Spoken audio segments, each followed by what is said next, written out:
Bahay sa isang barangay po sa Baysa, Quezon City. 6 na pamilya ang apektado. Narito ang express report ni Hannibal Talete.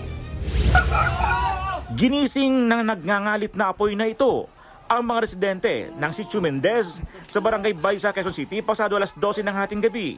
Tulong-tulong ang mga residente sa pag-apula sa apoy.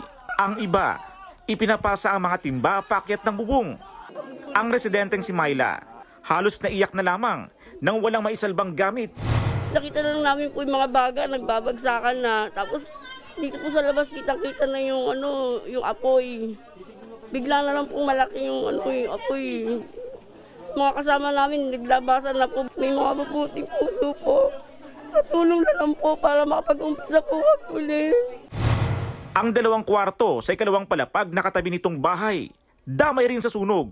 Bukas ko po ng ilaw namin, nakita ko may lumabas na pong usok, itim na usok doon banda po sa pagitan po ng bahay na nasunog sa kwarto ko po.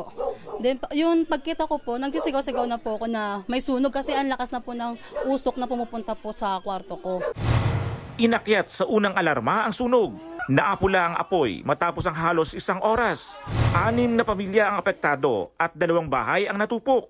Ayon sa barangay, pansamantalang mananatili ang mga nasunugan sa covered court bilang evacuation center.